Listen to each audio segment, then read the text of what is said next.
Welcome, everybody, to the Tea with Ms McGill Show, fueled by Blue Line Brews. Oops, right here, wrong way. Thank you once again, Blue Line Brews. 10% of profits, as always, go back to the men and women who have fallen or have been injured in the line of duty. There, Reed's kind of showing you the logo there. Of course, we got the K cups that came out about a month ago. There's our little, where are we at here? There's our little K9 friend. So, like I said, fueled by Blue Line Brews, bluelinebrews.com. Go down in the show notes, click over, save 15. We've been talking about the promo code at checkout. Save 15 will save you 15% on your entire order. Or check out, like I said, this is the label you're looking for at stores near you. Bemidji, the Iron Range, the Twin Ports, Northern Wisconsin. Look for the label Blue Line Brews. And like I said, thank you for everything you're doing, Blue Line Brews. It's great coffee and it's a great cause. So, please check them out. Go to their social media pages. Give them a like, give them a thumbs up, follow them. They're posting stuff there all the time too. So here we go with episode 37. I am Puka. This is Reed Larson. And hey, state tournament time. Here we go. Best time of year.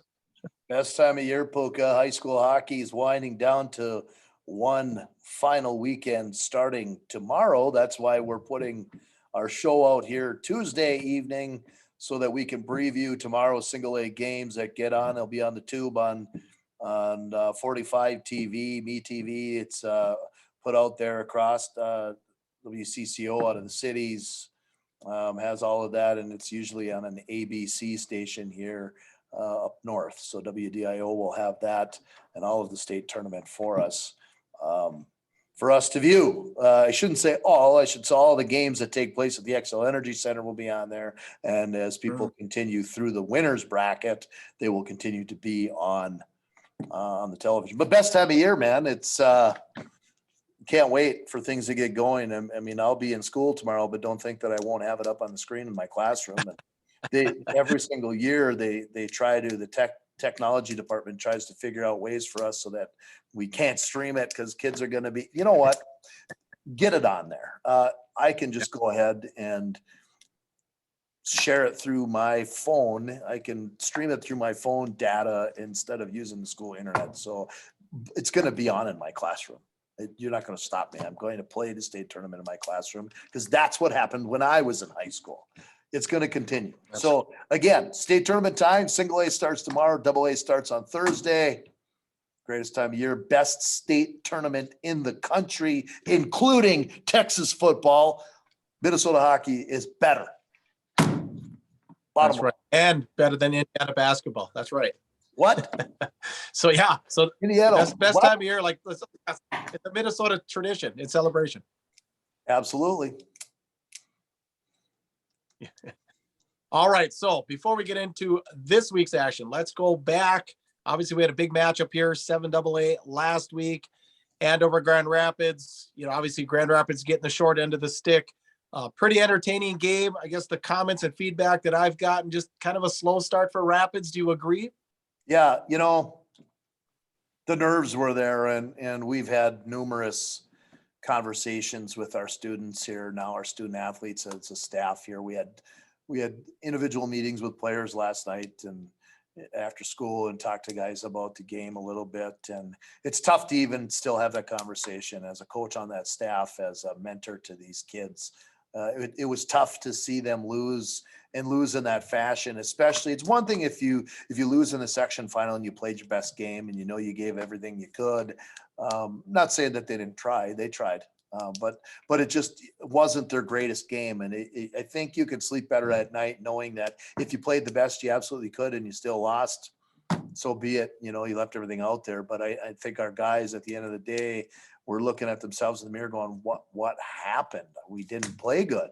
And flat in the first period, I don't know if flat's even a good word. It was, to be honest with you, without being really negative, I think I guess it was non-existent. It's not that the effort wasn't there. I think everybody was trying. But here's what I think, just as I was a coach, but I was also a spectator, right? I wasn't on the bench with the varsity coaches. I was a JV coach, watching and supporting from up in the championship lounge up there, the championship suite. So I got to watch. And from my eyes as a coach, as well as a spectator, is I feel like the kids put too much pressure on themselves to win that game. And I think that happens Wow. in this, in the community of Grand Rapids sometimes. I think the history and the tradition of excellence that goes with Grand Rapids hockey is the expectation is we want you at the Xcel Energy Center every single year. And especially in a year where you're expected to go, not only do you see and feel that pressure from the community, but you put it on yourself.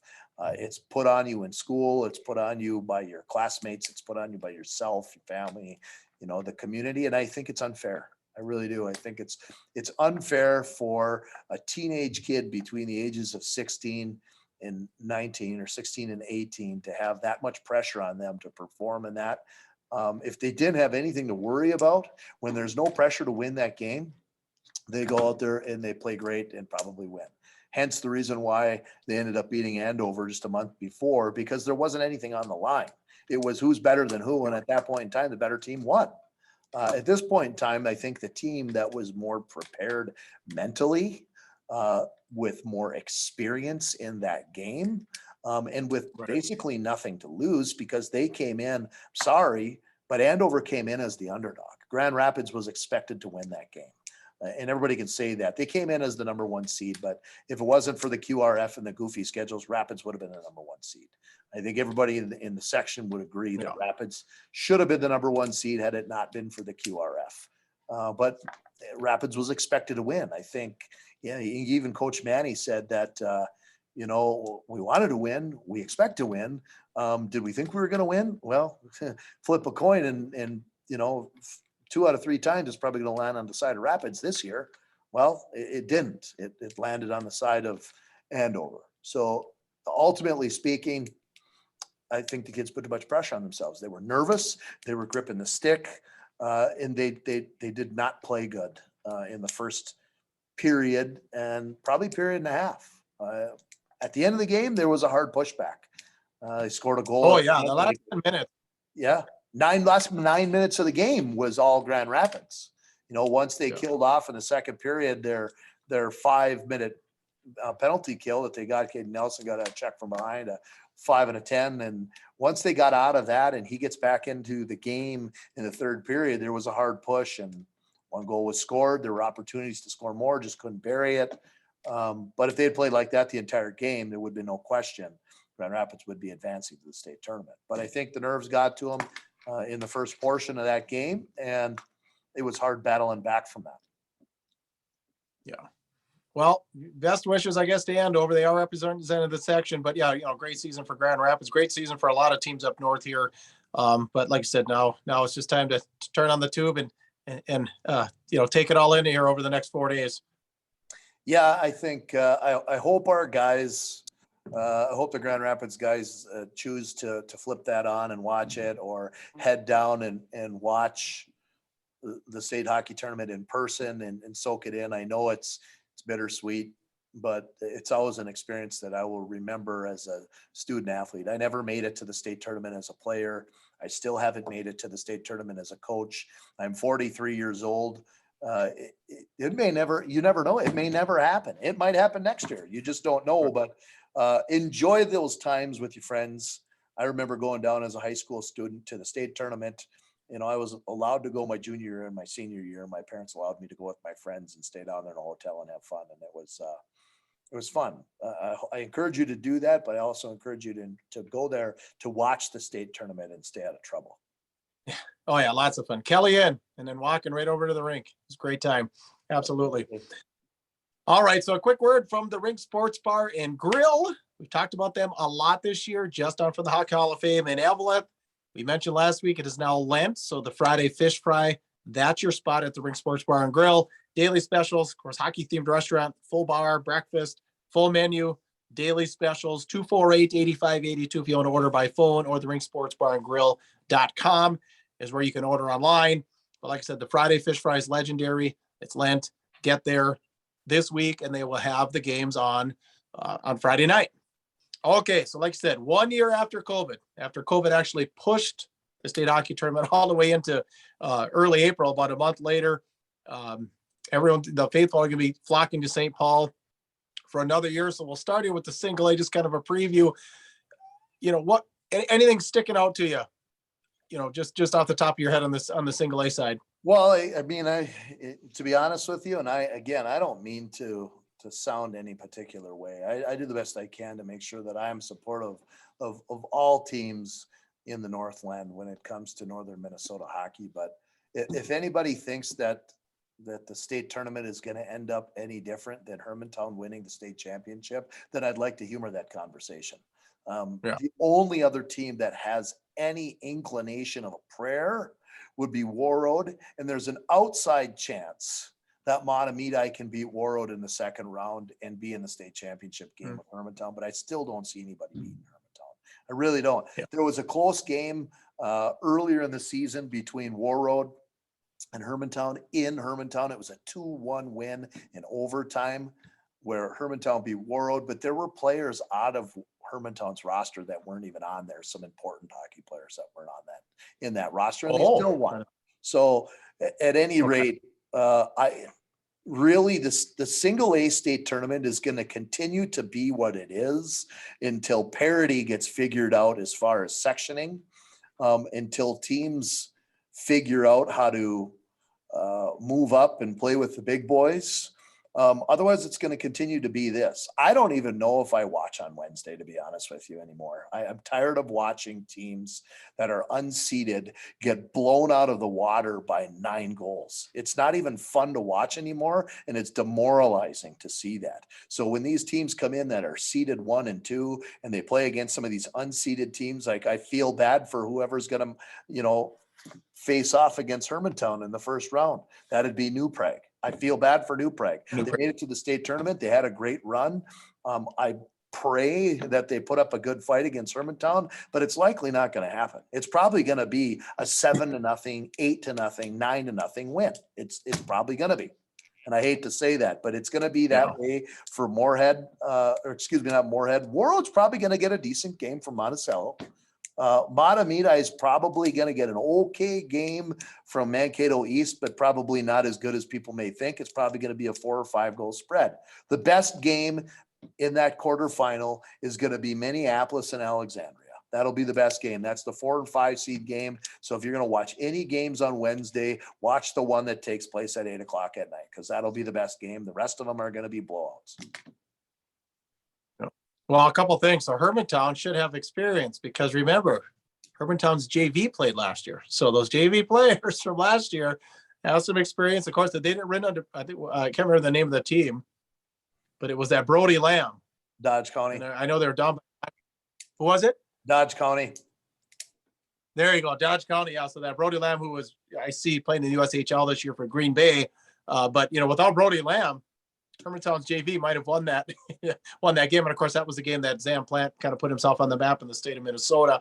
And yeah, you mentioned Minneapolis. So first trip since I played against Minneapolis Edison in 1994 in the state tournament for Minneapolis. They knocked off the number 3 Delano to qualify. And, on Hockey Hub, there's been more and more since Christmas. There's been more and more about Minneapolis and kind of run their on. So that's really cool. Somebody new. And then, like you mentioned, Matamidi, and of course, the guy that watched there was that Ben Dardis. He's a Frank Brimsick goalie finalist. But I kind of agree with you.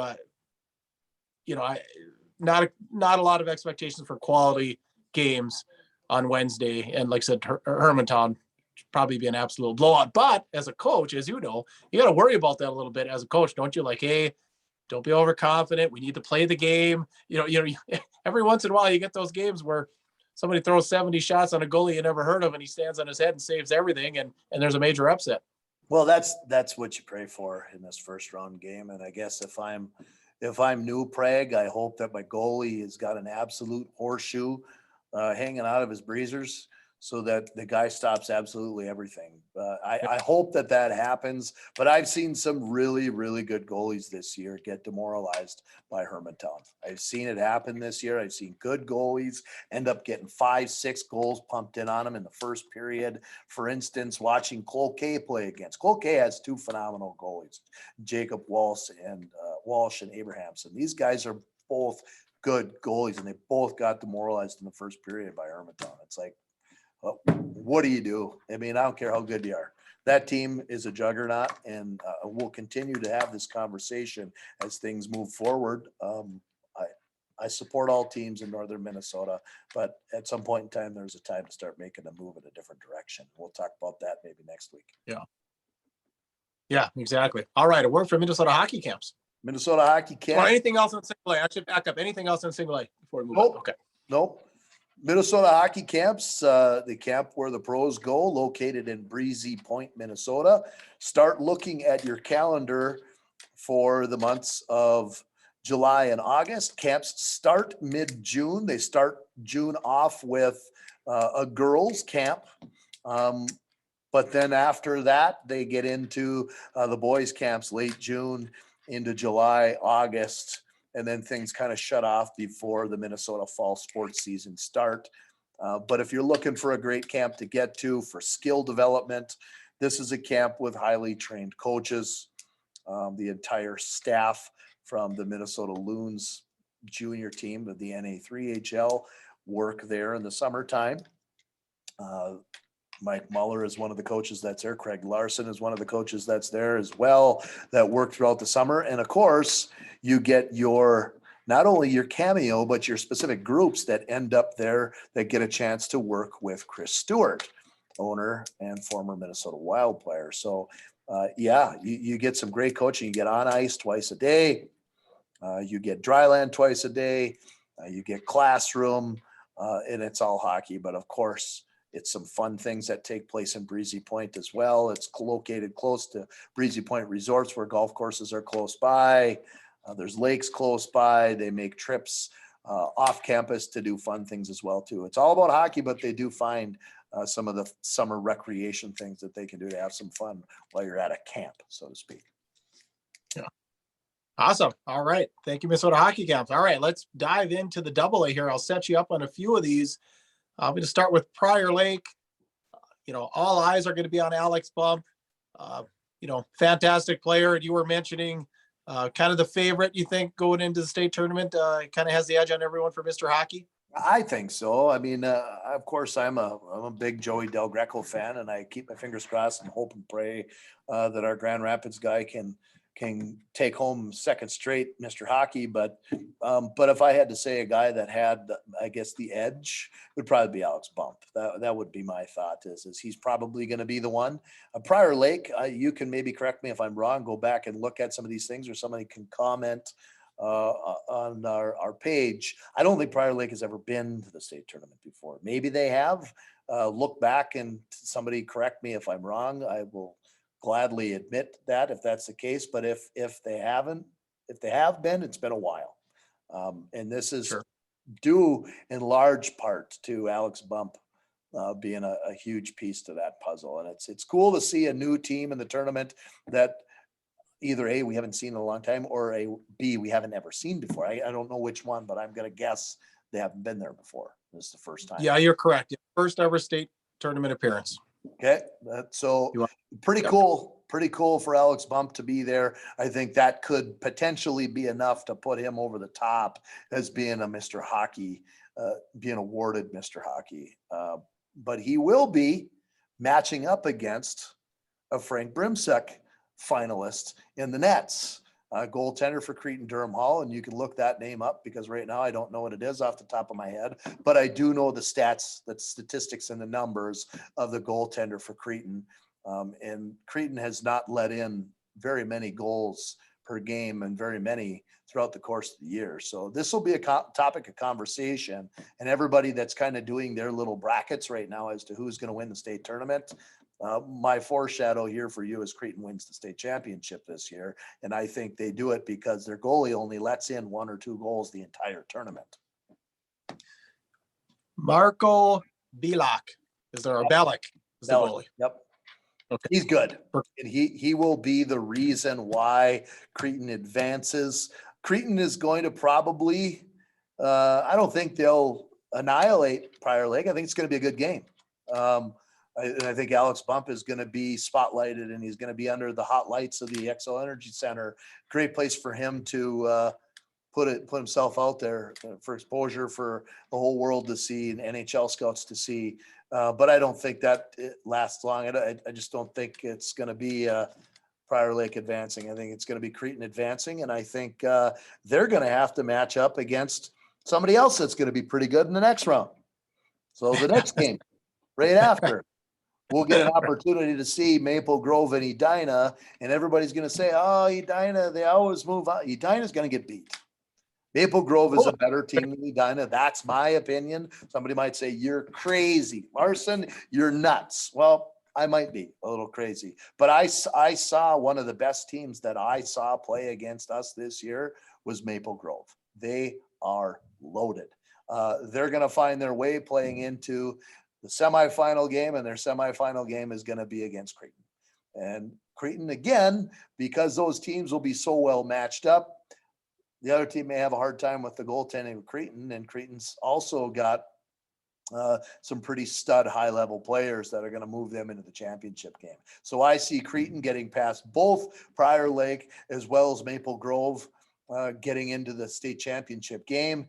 Looking at the lower bracket, Hill Murray goes against Lakeville South. Lakeville South is returning to the tournament here now for the 4th year in a row, which is awesome for Lakeville South's program to be that public school that gets into program from their section 4 years running now. Good for them. Good for new head coach that's there as well. Yanni Kilbahami has been there for a bunch of years. He moved last year. And they hired a new coach, and now I'm drawing a blank. He'll maybe have to help me with that one too. He used to be in Owatonna, but we'll come back to that as far as the name of that new coach that's there at Lakeville South. But I would assume that he's not a first-year head coach. He's first year at Lakeville South, but he is Josh Storm. Josh Storm. Yep. Storm. I don't know how I could forget that, but Josh Storm was at Owatonna for a little while, was at another school for a little while. And he's been coaching for quite some time. I can remember back in my days of coaching at Wilmer, he was coaching at another place. So he's been coaching for a long time, but this is his first high profile position and in a head coaching role at this high profile position at Lakeville South. Boom. First year there, he goes to the state tournament. Good for him. However, I think the best team that I saw all year on our schedule was either Maple Grove or Hill Murray. Hill Murray was lights out, and that's going to be a difficult task for Lakeville South to pass. I see Hill Murray moving on to the semifinals, where unfortunately, I'm sorry to say this because I always like to root for Section 7, but I think Moorhead is going to have the edge on Andover. I do. 8 times bridesmaids at the state tournament, Moorhead. 8 times second place. 8 times. And I don't think that Moorhead will end up as a bridesmaid this time because I don't think Moorhead makes it to the state championship game. I think Moorhead gets beat by Hill Murray. And I think everybody in this that is watching right now, if you want to start throwing darts at the screen right now, I hate it as much as all of you hate it right now, but it is going to be a private school championship game. I'm sorry to say it. It's going to be Creighton versus Hill Murray in the championship game, and there will be probably 80 people at the game because the parents will be there. That's it. It's in the state tournament. We'll be looking at it going, how did we miss? Our attendance was down this year. Your attendance was down because it was an all private school state tournament. Now your attendance would be up if it were Moorhead and Grand Rapids in the state championship game again, like in 2017, where you couldn't find a ticket out on the street for more than $200. That's what the state high school league needs. However, it's going to be, and I'm sorry, it's probably going to be a state championship, private school state championship. Interesting. Well, remember, speaking of Hill Murray now on the private school deal, last year they made it, they qualified for state, but remember they couldn't play because then someone contracted COVID like early in the week. Remember they were going to sue the high school league, and remember all that going on. So yeah, Hill is back, and of course led by 2 Mr. Hockey candidates, Gruba and Godbout, both commits. I want to circle back to a little bit on Prior Lake there. So Joe Pankratz is the coach. I was reading some stuff. If you remember that name, for those of you that pay attention to the tourney every year, Joe Pankratz scored a hat trick as a sophomore for Bloomington Jefferson back in '92 when they won the state championship there. So I thought that was really interesting. But yeah, Maple Grove. I'm kind of liking Maple Grove. Edina just doesn't seem to quite have it this year. I mean, still led by Kurt Giles. obviously you got to see them a little bit at the Edina Classic, but because one interesting thing about Maple Grove, which I believe you told me, was when they came to Grand Rapids, was it late January, early Feb?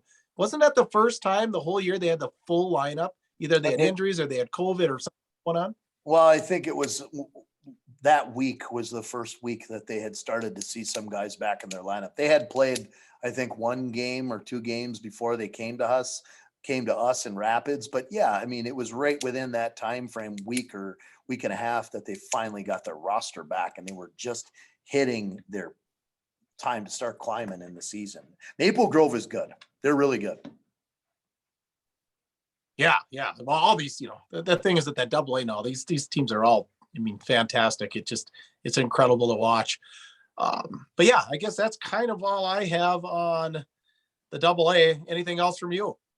Well, like I said, Moorhead has been in the tournament a bunch of times, and I think of one of the best Moorhead teams to come through was in 2003. There was some guys that came off of that squad that were just unbelievable that were in 2003, and 2003 state championship went to Centennial. Centennial beat Moorhead in 2003, 1-0. And for those that love goaltending and love defensive hockey, it was awesome. But the building was like, nobody's scoring any goals. What the heck's going on? That was one of the best Moorhead teams I've ever seen come through there. And of course, Dave Morinville was the coach at that point in time. But things have just continued since John Ammerman has been the coach, and they will continue. Their youth hockey right now has been phenomenal. They've got Bantam teams in the state tournament. They've got Bantam B teams in the state tournament. They've got junior gold teams in the state tournament. They've got Pee Wee AA teams, Pee Wee B teams. Their program is just absolutely pumping. And they've got such good things going in Moorhead right now because Matt Cullen has got his system that he's running there through the program. He is currently the Bantam AA coach. He's got the building that they put together and remodeled, and he's got his name on it, and he just keeps pumping things back into the Moorhead program. And if you're John Ammerman, you're just ecstatic as all heck to have Matt Cullen involved in your program. Yeah, I had read something that said Moorhead puts out more college and NHLers than most states do. I thought that was a pretty good analogy. It's true. All right. Anything else? Nothing on the AA tournament as far as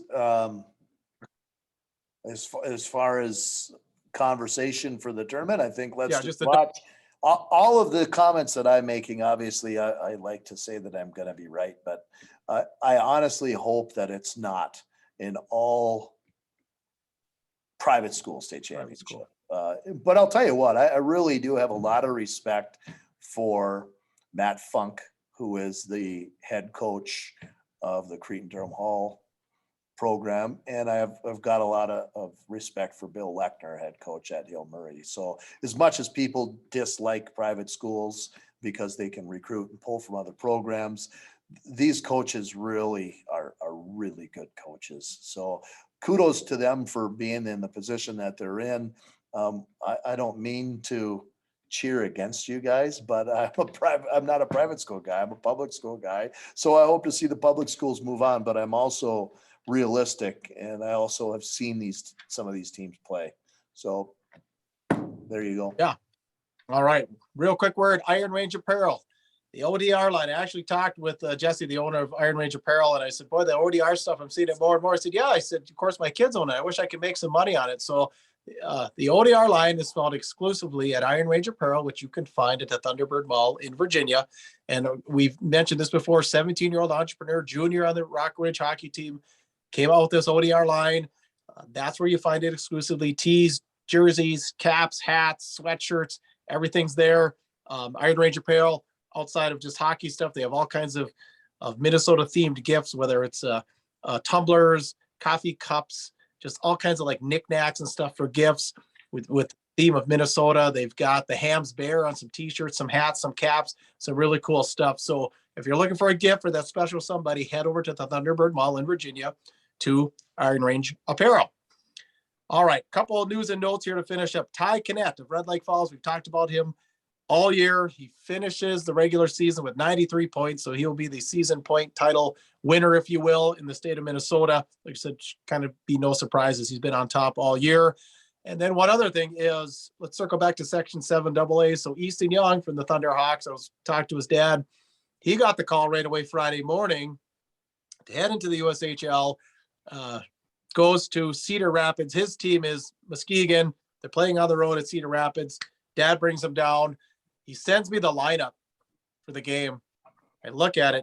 Every single kid in the lineup for Muskegon is a Division I commit. And then there's Easton Young at the very bottom.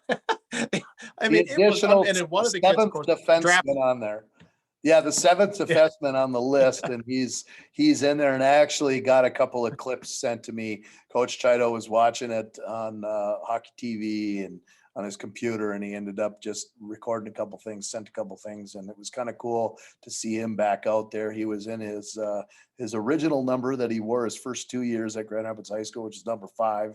This year he wore number 8, so he was wearing number 5, and he was doing some of the same things that he was doing in high school. He's able to jump in the play. He's able to add offense as a defenseman, and he's able to still get back if it doesn't work out for him. So it was really awesome to see Easton Young in the lineup. He is not the only one that now at this point in the season, since there's teams that have not qualified and that are finished for the season, players that have moved on to play some junior hockey. And I can only account for, the guys that we coach at Grand Rapids. Easton Young is moving on to play in the USHL. Joey Del Greco will be heading out to head off to the USHL as well after he is in after the Mr. Hockey awards ceremony. He'll be heading out to play junior hockey. Now, I wasn't 100% sure if he was going to go to Waterloo, if there was somewhere else he was going to go first, so I can't be sure exactly where he's going, but he is going off to play some junior hockey. Ren Merkwe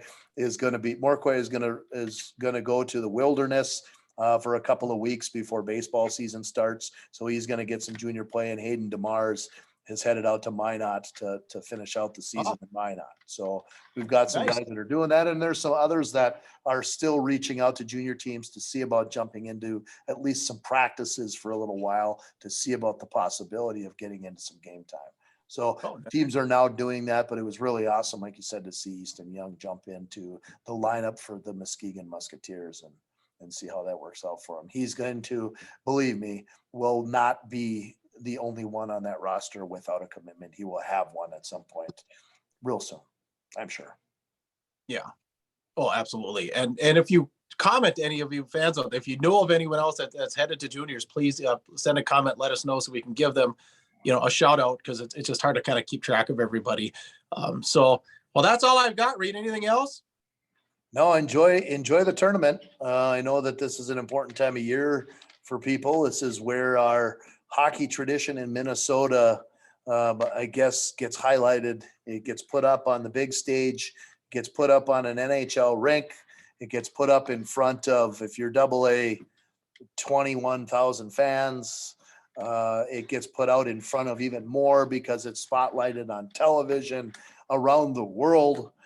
They put it across streaming you can get it on Prep Spotlight. You can get it on their Prep TV for Minnesota State High School League on the internet.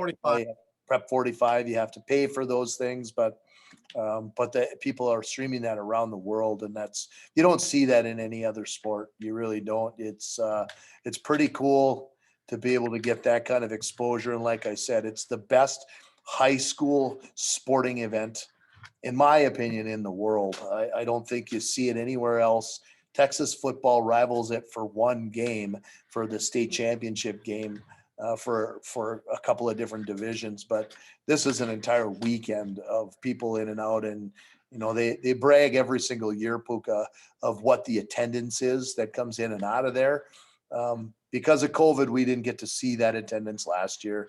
The year before we did, and every single year before that, but it seems like, every year that is a normal year, they break records. So we'll see what it looks like this year. The year after COVID was a big deal. They're selling as many tickets as they can sell now. They're not restricted on the number of people that can come in. They might have some mask mandates off and on throughout the course of the tournament for spectators, but I expect to see it close to what the attendances were before, 19, 20,000 people at the AA, especially semifinal Friday. Saturday, depending on what it looks like for who's in it. If it's two private schools, don't expect them to break any records for attendance. Exactly. All right. Yeah. So everybody enjoy the celebration of hockey that'll be taking place here over the next 4 days or 5. Was it Wednesday, Thursday, Friday? Yeah, 4 days. Okay. Count with my fingers. So that'll conclude the show then. If you want to get in touch with us by email, goatsportsmediallc@gmail.com. Please share the show. Sharing is caring. Of course, as always, we've got merch, $20 for a shirt. Track me down. Send me a message, whatever. Find me one way or the other. Send an email or send it something on Messenger. As always, thank you. Blue Line Brews, the Ring Sports Bar and Grill, Iron Range Apparel, Minnesota Hockey Camps, and Iron Range Goalie Academy. Catch us on Rumble under Goat Sports. Catch us on Instagram under Tea with Ms McGill. For Larson, I am Puka. Get out there and be your dream, your tune to the Tea with Ms McGill show.